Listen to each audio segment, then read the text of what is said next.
the second lecture, I talked about the types of cells. Now we are moving ahead to talk about prokaryotic type of cells in details. Now, what are prokaryotic cells? Already you have got some idea that prokaryotic cells are those which do not have a proper nucleus, which do not have a membrane bound nucleus. They have genetic material, but that is always enclosed, that is not enclosed within the membrane. They do not have cell organelles like the eukaryotic normal types of cells, are the common types of cells, whereas they have only the ribosome that is not membrane bound. There are some very unique characters in prokaryotic structures. Let us see them. Now, prokaryotic cellular structure, as already talked about, they are found in bacteria. As you can see here, I've kept some pictures of images of bacteria. So here, bacillus bacteria, which are rod-shaped, these are electron microscopic images. E. coli, Escherichia coli bacterium, which is very commonly found around us. They are also the causes of many infections sometimes in our body. Then Salmonella bacteria. These are few species of bacteria. They have prokaryotic cellular structure. Then the second category of prokaryotic cells, that is cyanobacteria or blue-green algae. So cyanobacteria or blue-green algae, here each of these are the organisms. These are the cyanobacteria, individually one cell. But they stay together in colonies. They adhere to each other. They stick to each other and remain as colonies. They remain as masses of cells. So now, and the third type of prokaryotic bacteria is the mycoplasma. Mycoplasma, which is also known as PPLO, pleuropneumonia-like organisms. Now, these structures are very unique in the sense that mycoplasma are organisms which, of course, they do not have a nuclear membrane. So that is why we are categorizing it in prokaryotic cells. Other than that, these are organisms which will also be devoid of the cell wall. In the other types, that is bacteria and cyanobacteria, a cell wall is found around the cells. But in mycoplasma, even that cell wall is missing. They have only the cell membrane, cytoplasm, some ribosomes, and the genetic material. And one very important character in mycoplasma is that they can survive even in absence of oxygen. They are the causative organisms of many diseases. So the points to remember under mycoplasma, they can survive in absence of oxygen, they are devoid of cell wall, they have the prokaryotic cellular structures, and they are generally infectious agents of diseases. Now, the basic characteristics of prokaryotes. DNA in prokaryote is not membrane bound, it has no nucleus. Then they have a circular chromosome. The chromosome in case of prokaryotes is usually circular. Circular means not exactly like a ring, but they do not have open ends. They are joined. Prokaryotes do not have any membrane-bound organelles. We have been talking about all this. The cell walls of prokaryotes almost always contain structure called peptidoglycan. Now, peptidoglycan is a complex type of polysaccharide. Now, that structure, that molecular structure will be present upon the cell wall wherever it is present. Like say in bacteria and cyanobacteria, cell walls are present. So usually in bacteria, the cell wall is made up of peptidoglycan. Then when we come to reproduction, prokaryotes reproduce by binary fission. Binary means two, fission means splitting. So what happens in them? The parent cell will simply undergo cell division, the mitotic type of cell division, and result into two cells. That will mean reproduction for them. That will mean that they have divided. Now here we have a structure of the prokaryotic cell. So here you can see this is a sort of three-dimensional view given. This is the outer layer, the cell wall. the cell wall layer, if it is present, then here you can see the cell wall, then cell membrane is located, the innermost layer, cytoplasm with the studs here, the points, the dots which are representing ribosome freely floating in the cytoplasm. Then they have the nuclear material or genetic material or chromosomal DNA which is located within the nucleoid. Now this is called as nucleoid. They do not have open ends, as I told you. What happens is they will simply remain coiled in the form of loops, like looped structures they will remain, and those loop structures, they are helped, they are assisted by some specialized proteins. Some specialized proteins are located in between which will help in holding the genetic material or DNA material together. They will prevent it from spreading out. So what will happen? They will remain as a compact mass which is highly coiled or like in a circular manner. That whole structure we will call as the nucleoid. Other than that, the outer layers, they have hair-like structures which are pili, okay, which are pili, and they also have a long flagella. Now coming to bacterial plasmids. Okay, now what are bacterial plasmids?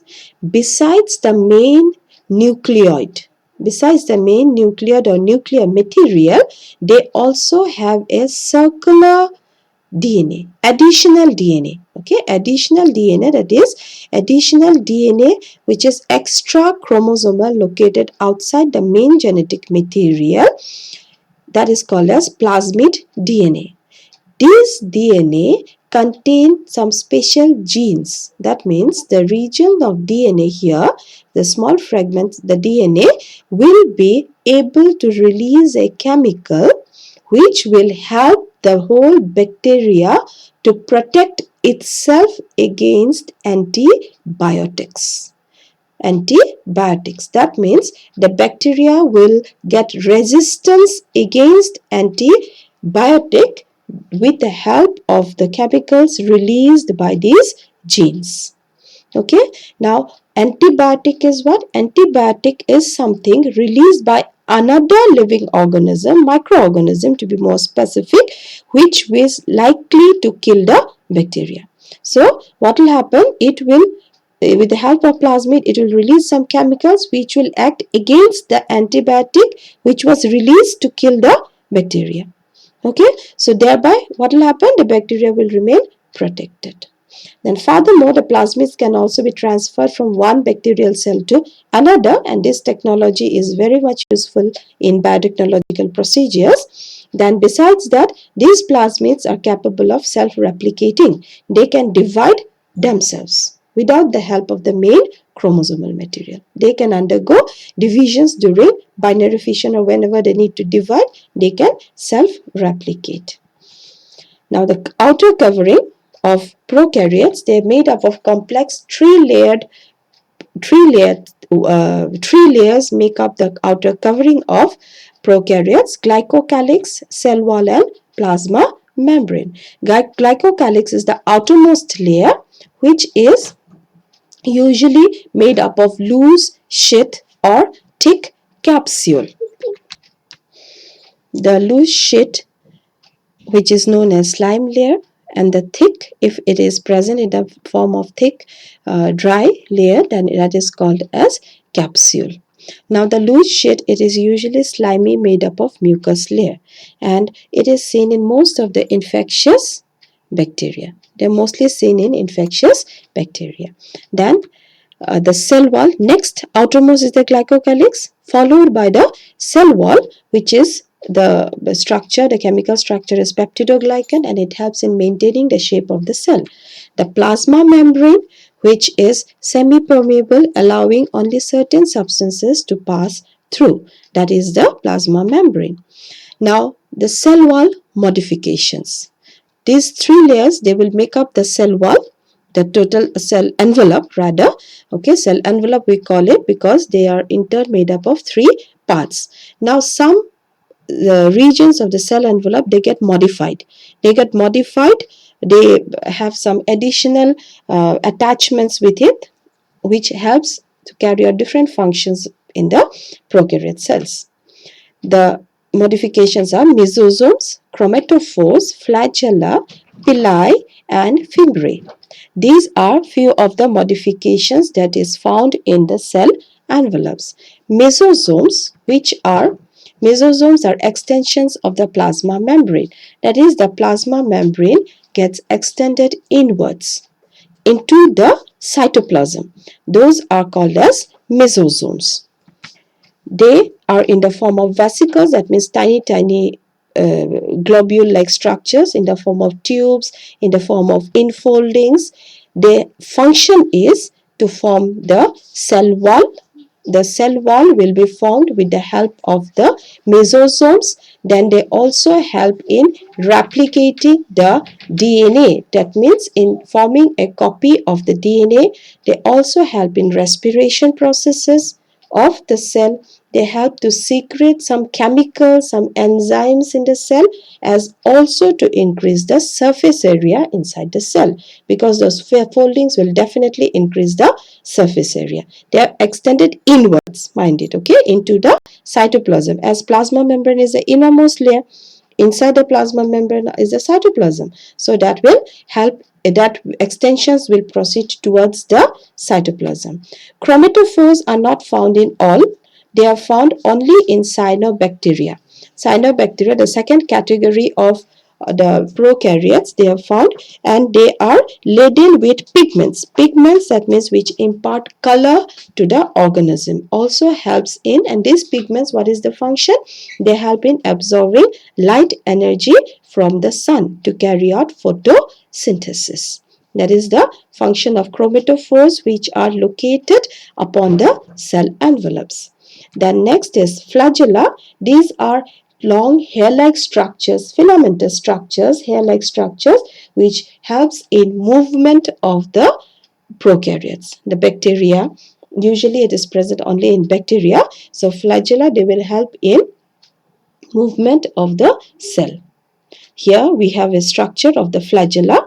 Okay, the flagella, this is a long structure. They are attached, upon the cell envelope with the help of the basal body. This is the basal body, a hook-like structure is present, and this is somewhat like a motor. What happens? It can move.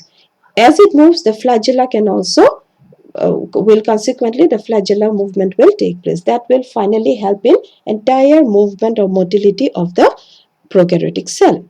So the three parts of flagella are filament, hook, and basal body. Pili are short hair-like structures which are tubular, made up of proteins.